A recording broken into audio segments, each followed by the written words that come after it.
तानाशाही तलवार से नहीं आती, वह आती है चुप रहने की आदत से। लोकतंत्र एक दिन में नहीं गिरता, वह गिरता है जब नागरिक प्रश्न पूछना छोड़ देते हैं। नमस्कार, मैं जिग्ना कलसरिया आप सभी को प्रणाम करती हूँ। We the people of India सिर्फ 3 सरल शब्द, लेकिन इनमें एक राष्ट्र को बनाने या उसे तोड़ने की शक्ति निहित है। 25 जून 1975 की वो रात, भारत ने किसी विदेशी आक्रमण का सामना नहीं किया था, बल्कि भारत ने अपने ही आवाज के निलंबन का सामना।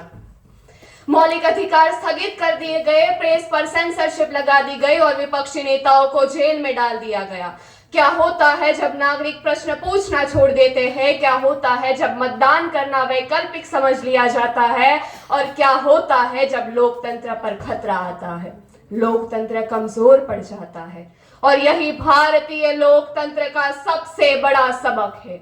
लेकिन आपातकाल केवल एक अंधकारमय अध्याय नहीं था, वो केवल एक राजनीतिक घटना नहीं थी, बल्कि एक संवैधानिक मोड़ था। अनुच्छेद 352 के अंतर्गत घोषित आपातकाल ने यह दिखाया कि असाधारण शक्तियां यदि उन पर नियंत्रण न हो तो वो लोकतंत्र को कमजोर कर सकती है, स्वतंत्रता को सीमित कर सकती है। अनुच्छेद 19 और 21 के तहत अभिव्यक्ति और व्यक्तिगत स्वतंत्रता पर गहरा प्रभाव पड़ा। जो संस्थाएं सत्ता पर नियंत्रण रखने के लिए बनी थी, वो दबाव में झुकने लगी और यही सबसे बड़ा खतरा है, क्योंकि लोकतंत्र केवल चुनाव पर निर्भर नहीं करता, वह संस्थाओं पर निर्भर करता है, एक स्वतंत्र न्यायपालिका पर निर्भर करता है, एक निर्भीक प्रेस पर निर्भर करता है और ऐसे विपक्ष पर निर्भर करता है जो असहमति व्यक्त कर सके बिना चुप कराए जाने के भय के।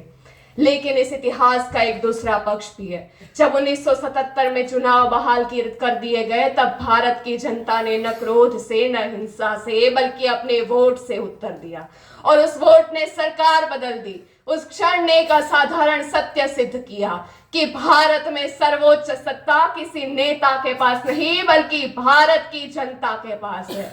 और इसलिए आज भी 50 वर्ष बाद भी आपातकाल केवल एक अंधकारमय अध्याय नहीं, बल्कि लोकतंत्र की एक चेतावनी है। और हम इस राष्ट्र के युवा भले ही 1975 के साक्षी नहीं थे, लेकिन उस सब के उत्तराधिकारी अवश्य है। यदि हम जागृति से प्रश्न पूछे तो लोकतंत्र मजबूत होता है, यदि हम जिम्मेदारी से प्रश्न पूछे तो लोकतंत्र विकसित होता है, और यदि हम सजग हो तो लोकतंत्र सुरक्षित रहता है। 50 वर्ष पूर्व लोकतंत्र की परीक्षा हुई थी, वह डगमगाया, लेकिन वह फिर खड़ा हुआ। संविधान we the people of India से शुरू होता है और वह केवल we the people of India के माध्यम से जीवित रहता है। और आज 50 वर्ष बाद वास्तविक प्रश्न ये नहीं है कि 1975 में क्या हुआ था, लेकिन वास्तविक प्रश्न ये है कि क्या हम इतने सजग हैं कि ये फिर कभी ना हो। धन्यवाद। जय हिंद, जय भारत।